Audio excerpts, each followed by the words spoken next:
Assalamualaikum warahmatullahi wabarakatuh.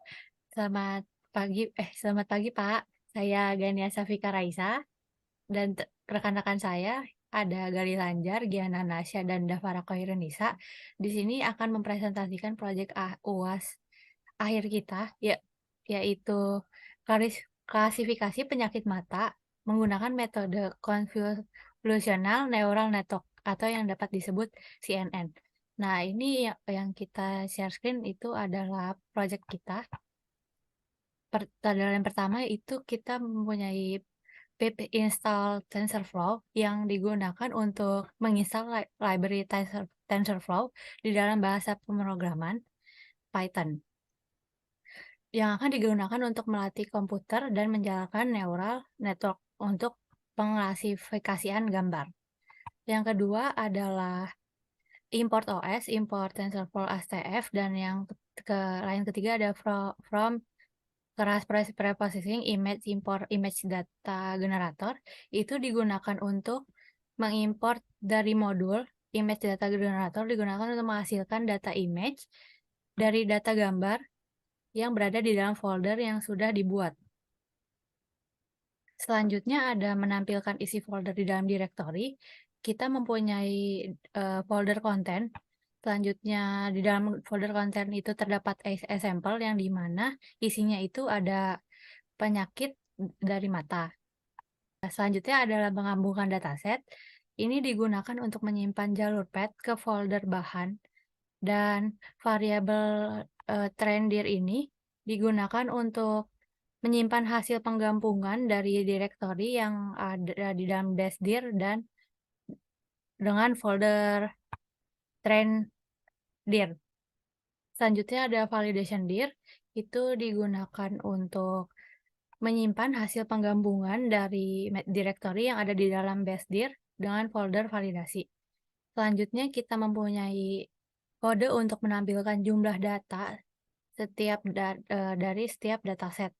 Nah, di sini kita eh, ingin mengetahui berapa jumlah dataset pada setiap kelas.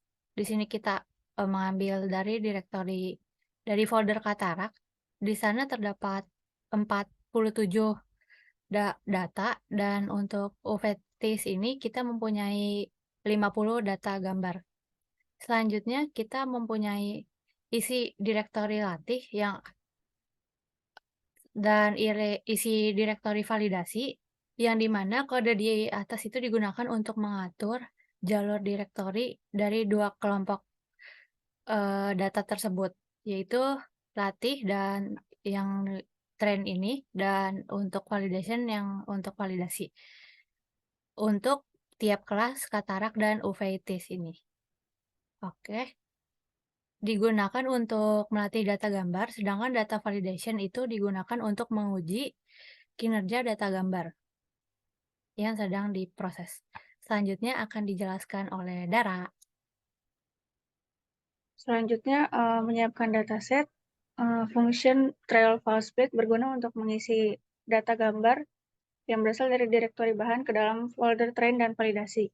Persentase mengisi data gambar ke dalam folder train dan validasi yaitu 90% dan 10%, di mana 90% data gambar dari folder bahan akan masuk ke dalam folder train dan 10% akan masuk ke dalam folder validasi.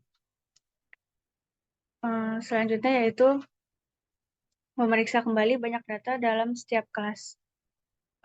Kode tersebut digunakan untuk menampilkan jumlah data yang sudah terbagi ke dalam masing-masing folder, yaitu folder train dan validasi.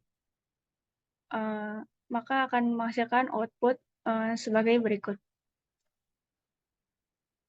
Lalu selanjutnya mengimport modul TensorFlow, TensorFlow Crash Optimizer, dan TensorFlow Crash Reprocessing Image.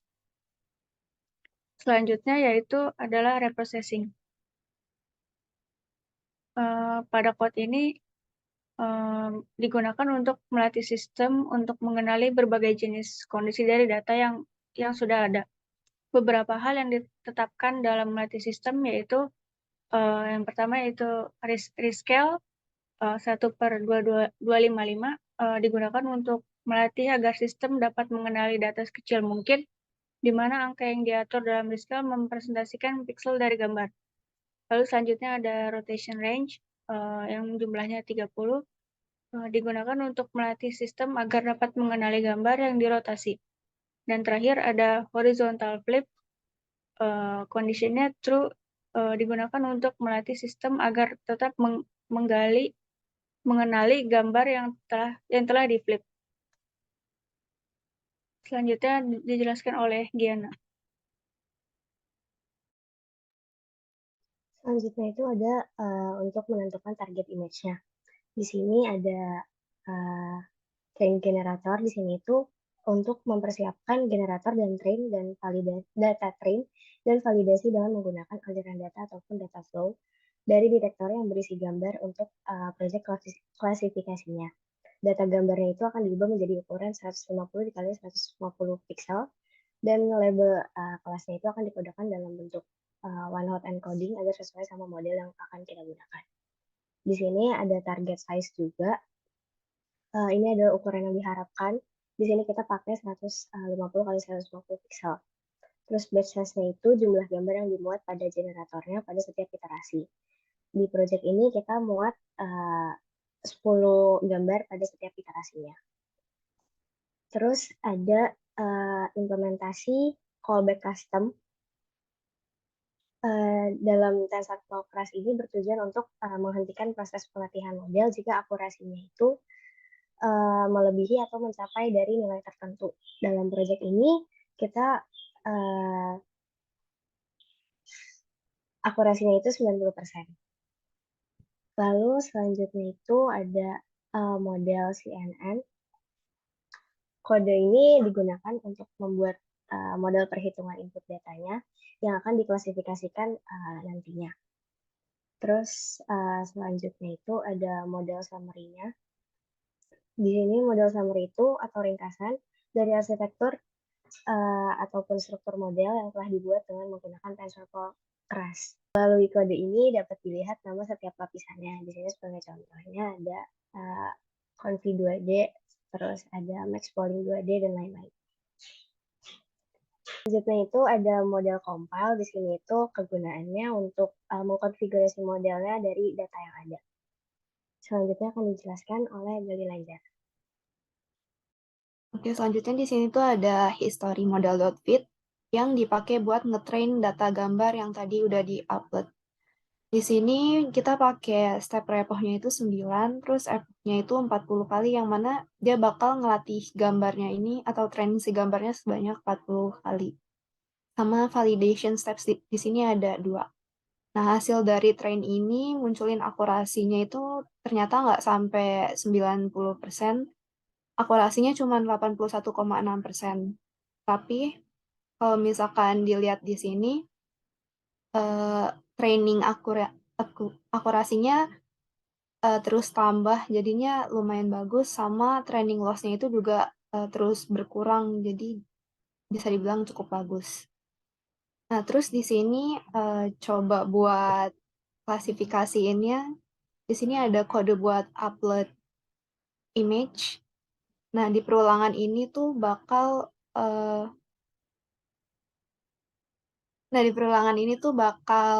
ngambil si key dari gambar yang diupload tadi, terus bakal dihitung biar dia nanti masuknya gambar itu tuh masuk ke klasifikasi mana. Terus di perulangan yang kedua ini buat nentuin buat nyetak gitu dia masuknya ke kelas penyakit apa.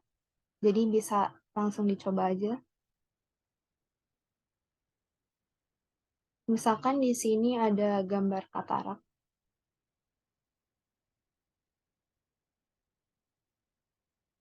Nah, ini muncul hasil diagnosisnya katarak. Ini benar diagnosisnya. Terus yang kedua,